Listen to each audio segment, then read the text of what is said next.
Hello. आ गए। शुरू करें। अभी यहाँ से तुम्हारी हाइपोथेसिस डिस्ट्रीब्यूशन वगैरह सारे क्वेश्चंस आ जाएंगे। क्या लिखा है क्वेश्चन में? In the past a machine has produced washer having a thickness. Okay, ये तुम्हारे पॉपुलेशन का थिकनेस है, क्योंकि ये दिया गया है ना, ये सबने डिक्लेयर कर लिया।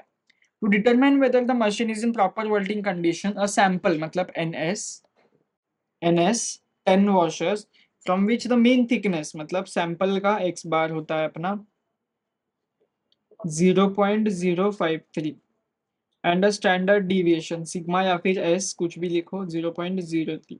Test the hypothesis that the machine is in proper working condition. Hypothesis declare करो। ठीक है, करो यहाँ पर H0 एंड H1 इसको थोड़ा सरकाओ यहाँ पर।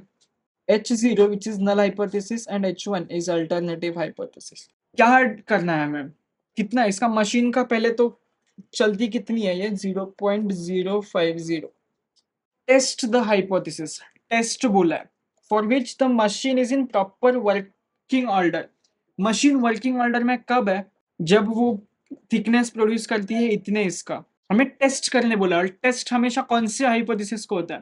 तो टेस्ट यहाँ पर होता है mu is equals to 0.050 and what is alternative hypothesis? Mu is not equals to 0.050. That means machine is not working correctly and यहाँ पर machine is working। इतना डिफाइन हो गया। अब इससे तुमने फॉर्मूलाज जो देखा उससे तुम्हें फॉर्मूला का अंदाज आ चुका होगा कौन सा यूज होएगा। T is equals to X bar minus mu upon sigma square root of n-1। Significance level 0.0। बताओ नॉट इक्वल टू का साइन है, which test we will use? We will use two tailed test. Two tail test clear हुआ। T का value हमें चाहिए, T का value भी निकाल लेते हैं। यहाँ पर टीसी वगैरह कहीं पे कुछ है नहीं ना, तो निकाल लो। एक्स का वैल्यू क्या है 0.053 minus what is mu 0.050 square root of 9 10-1 हाँ अपॉन व्हाट इज सिग्मा 0.003। तो इसका आंसर आ रहा है 3.00। ठीक है, ये आ गया। अब क्वेश्चन में जो बोला है वो करो, सिग्निफिकेंस टेस्ट करो। ए सिग्निफिकेंस एट 0.05। टी का और जो अपना जेड था उसका सब सेम है। अभी टीसी निकालना पड़ेगा हमें। टीसी निकालने के लिए हमें क्या निकालना पड़ेगा? टीसी के लिए हमें सबसे पहले तो वी लगेगा विच इज n-1 और हमें सिग्मा लगेगा विच इज 0.05। सिग्मा कौन सा है? ये टू टेल टेस्ट के लिए है, राइट? तो वी का वैल्यू है 9 10-1 और ये रहा तुम्हारा टेबल। वैल्यू देख लो जरा 0.05 टू टेल टेस्ट के लिए बोला है। टू टेल टेस्ट अब समझ में आ रहा है? 0.05 मतलब यहाँ पर। ठीक है, इसका वैल्यू इज 9 मतलब यहाँ पर, और ये 9 से सीधा जा रहा है और ये आया कितना? तो ये आया 2.262 is your TC.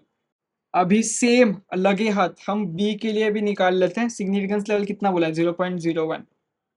Significance at 0.01।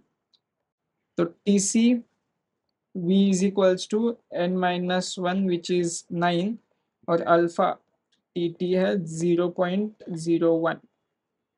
तो वो आता है 0.01 का, ये रहा यहाँ पर है, तो वो है 3.250। अब एक्सेप्ट करना है कि रिजेक्ट करना है?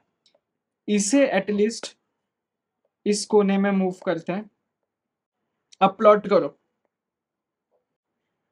टू टेल टेस्ट है तो दोनों साइड होएगा 2.262 2.262 एंड इस सिग्निफिकेंस लेवल का भी ग्राफ यहीं पर बना लेते हैं। इसका यहाँ पर, इसका यहाँ पर, इसका है 3.250 3.250। बोलो टी का वैल्यू क्या है? 3.0। तो 3 यहाँ पर कहीं पर तो जाएगा, इसका भी यहाँ पर। ये रिजेक्शन एरिया है अपना।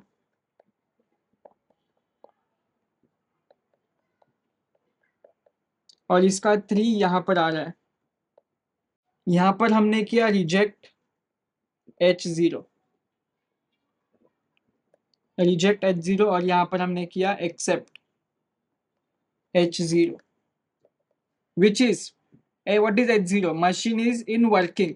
एट सिग्निफिकेंस लेवल पर मशीन काम कर रही है 0.01 पर, और 0.05 सिग्निफिकेंस लेवल पर मशीन काम नहीं कर रही। यही था तुम्हारा निकालना बस क्वेश्चन में। सिंपल, मजा आया, इतना ही था। यहाँ पर लिखो मशीन्स आर नॉट वर्किंग, और यहाँ पर मशीन आर वर्किंग। सिंपल था, मजा आया। एक लेक्चर में एक ही क्वेश्चन। अगले लेक्चर में मिलते हैं, बाय बाय।